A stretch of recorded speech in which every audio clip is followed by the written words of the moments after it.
It's a really pleasant evening. The sun's going down, wind's blowing,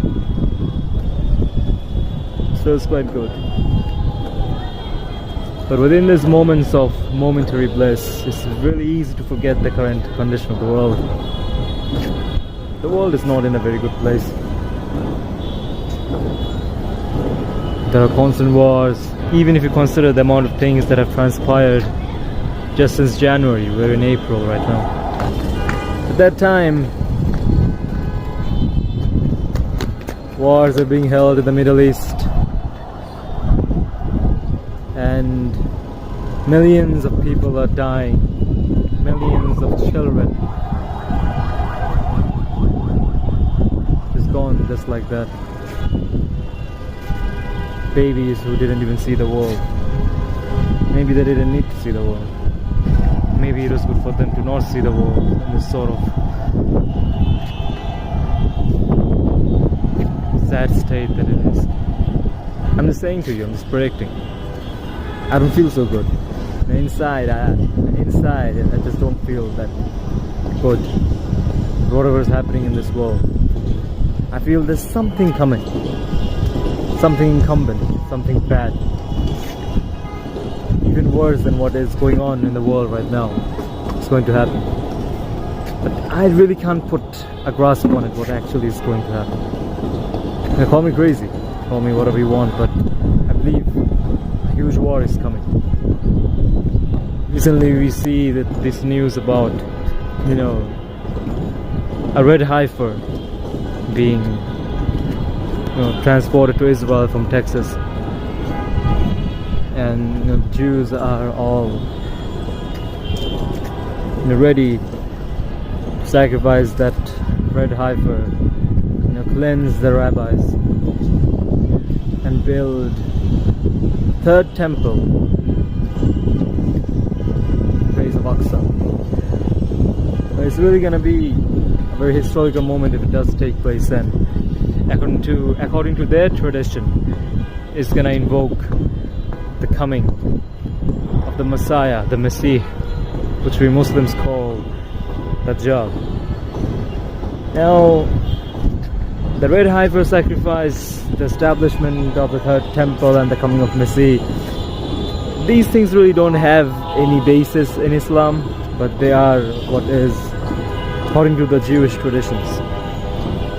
But with all of that being said, and whatever may take place, it's really a matter of time that a big war is going to break apart, the World War III. We see the recent attacks on Russia, the terrorist attacks, and many believe it to be so that they're trying to entice Russia into starting a world war. And recently Putin has already accused Ukraine of the terrorist attacks that day.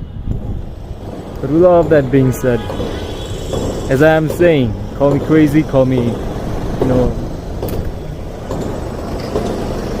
crazy, call me that I'm panicking. Maybe I am, but the world is in a very bad state. And in these moments I think to myself that what are we, this young generation, doing? We are on Twitch, we are on social media, Facebook. We are so much engrossed in this stupid girl, this stupid hypocrite girl, hoe, basically. This hoe is going around in other guys' DMs and basically being a hoe. Now someone comes says being a human, that girl should open up April line, and the tagline should be being a hoe. Whatever.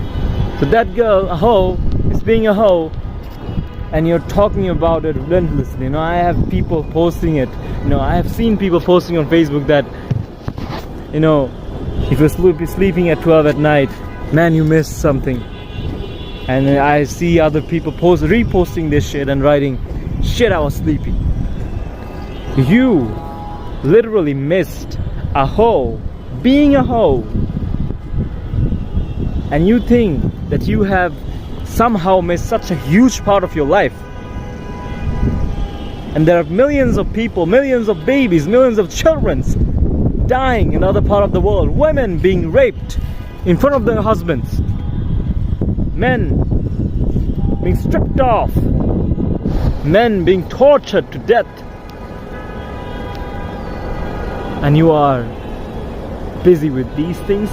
You are sorry, you feel sorry to have missed these things. What an idiot generation. And you know, my mom says, you know, my parents say that I'm the worst kid ever. And I'm the worst kid ever. I'm the only child of my parents, and they say that I'm the worst kid ever. And they literally have no idea what other people are doing. I don't give a shit about them anyways. But you know, I can actually say something about those people who really want to do gym, who really want to go on this self-improvement, but their parents are not so supportive.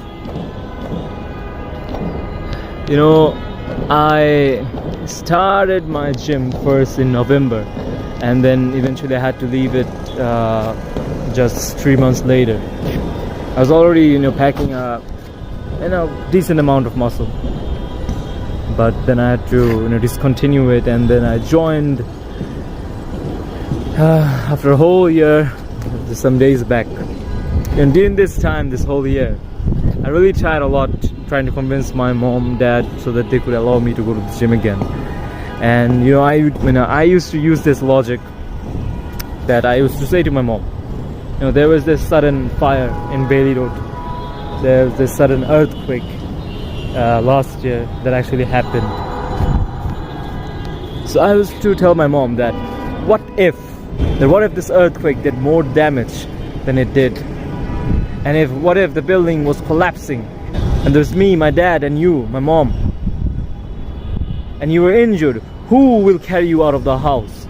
If there was a fire in the house, who will carry you out of the house? My father is old, he isn't that much strong right now. Who's going to carry my mom? Who's going to carry my father? You know, David Goggins said, who's going to carry the boats? I say, who's going to carry your parents? Really, if I don't have that minimal amount of strength to save my parents, the people that I love,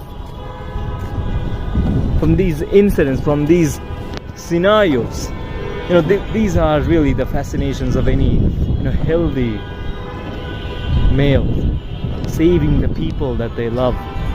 And it's just, and for most of the male population, it just remains a fascination because they are not capable of doing it. There was news of this, I think, Iranian woman who traveling with her husband, you know, they traveled through Afghanistan, to Pakistan, and then eventually went to India, and she was gang raped by some Indian guys while her husband was held down. Can you imagine?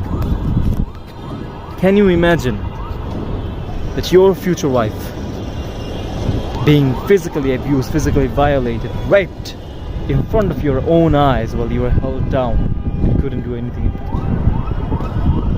Now, I'm not trying to be judgmental right now, but when I saw the news and I looked at the husband's face and the husband's body, I instantly knew that he wasn't really capable of doing anything at all. He wasn't even capable of packing a single punch. You know, I was telling the same thing to my dad, and my dad said, you know, maybe he was held with a gun or anything, but it doesn't really take that much to really scare off some hobos. You know, these people, you know, there are mafias, there are dons, and then there are some, you know, stupid, idiotic people who are just horny ass bitches who just rape some random tourist to their country. They're just some horny ass bitches, they're nothing else. It doesn't take that much. It doesn't really take you to know, you know, judo, martial arts, BJJ. It doesn't really take that much.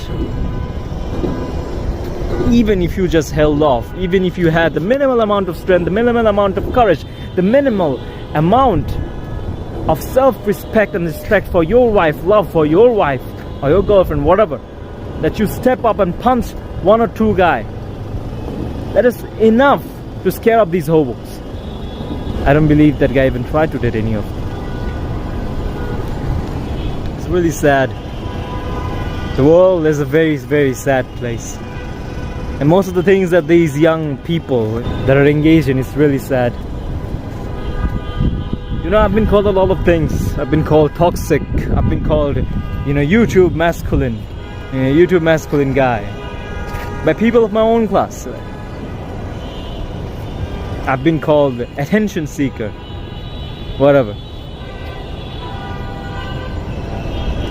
My own teachers, some of my, teachers don't like my attitude. Not my childhood teachers, they know from me when I was a very little kid. They know me as I've grown up, how much character has changed. But the new teachers, some of them hate me. They literally hate me. Why? Because I have this self-respect for myself that I am not into flattery. They like flattering. Because what are they doing? They're not satisfied with their own lives. They're doing this in a minimally paid job. They're doing coachings, probably giving off exam sheets in coachings, and probably not even doing that either.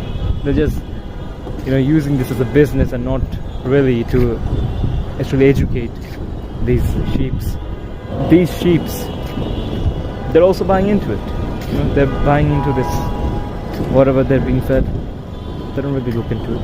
So I don't really care. There was a time when all of this started, 2 years back, when everyone around me started to hate me. Everyone around me, I used to overhear what people used to say about me. There were guys who used to, call me all this stuff in coaching centers, maybe in front of the girls, maybe just to defame me or something like that. And the same girls would come into my DMs and say that this guy was talking about this, and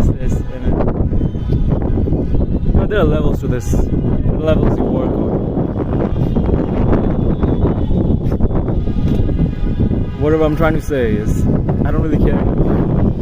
Maybe at that moment, at that period of time, I really cared about what everyone was thinking about me. Maybe at that moment I really was scared about what everyone is thinking about. I was concerned with the opinions of everyone, and I let it actually hurt me, or it shouldn't really hurt me. The only thing that I have understood is that you don't really shut off, you don't really cut off all the criticisms and all the bad things that people say about you. You don't really cut all of them off. You actually invite them. You actually intake and digest every single criticism, whether it be good or bad, and actually scrutinize all of that criticism, and actually understand that what they're saying, is it actually true? You shouldn't always think, there is this thing that before you become a king, before you become a Mafia Dawn, you have to think of yourself as the king, the Mafia Dawn. It doesn't really mean that you are gonna completely forget that who you are right now. It doesn't really mean that you consider yourself a Mafia Dawn, so you're gonna go off and you're gonna fight 5 guys with guns. I'm not saying anything like that. No. Every incident that you face in your life, you have to scrutinize it. That what this scenario took place and you did this. This thing took place, you did this, and what you could have done better. And I have been doing this, I'm subconsciously, since I think I was in standard 8 or anything, something like that. And I've really improved since that time, and I really realized that right now what I've been doing, and it really helped me a lot. So you don't really forget all of the criticisms that people actually do about you. Actually intrigue them, you scrutinize them, you actually judge whether they are right or wrong, and if they are right, because sometimes they are going to be right, because you're not perfect. You have your faults, so you're going to work on them. You're going to improve yourself. I was reading this physics book before my exam, and all of these scientists' names were there, and some of their achievements in their life were summarized into small paras. And beside their name, birth date and death date were written. And I could only think to myself that most of them didn't even live a century. Most of them didn't even live for 90 years or 80 years. It was just, and on average it was just 56 or 60 years. Such a small amount of time that we have on this earth. I'm 20 years old. 20 years of my life gone. On average, I have like 40-45 years left on this planet. What am I doing? I'm more aware than most of the people of my age, I believe. I'm more aware, I'm more mature.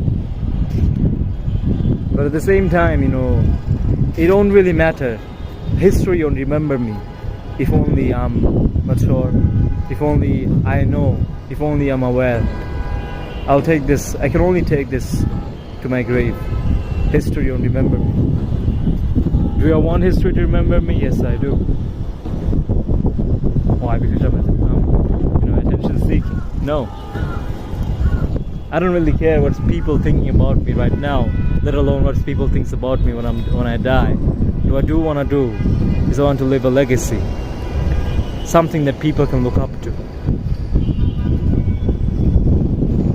The things that I go through in my life. I'm from a very middle class family, and I don't like to mention it much. I have a style, I have a presence that really makes the new people in my college that were admitted, they used to think that I belong to such a rich family and everything. I have this aura. I'm not trying to be in any way hubristic.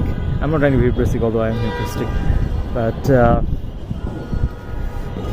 it doesn't really suit that you come on this planet. You're part of this billions and billions, trillions of people that have come, that have lived on this planet, and people remember you.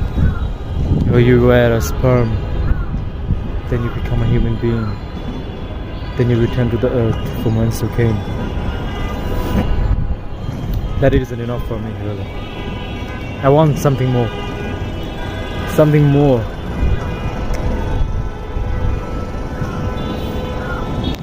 I'm working on it. Let's see where it goes. But the world is in a really dark place.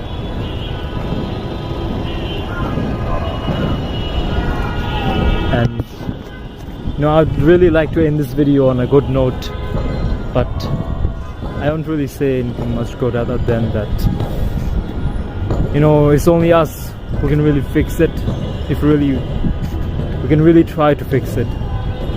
But what are you doing?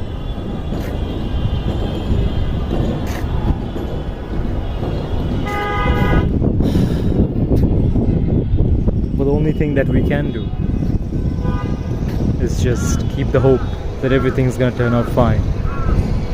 And fix the world. At first we have to, fix our own selves, right? So we need to bring light in this world that is engulfed with darkness. And the only light is our own selves.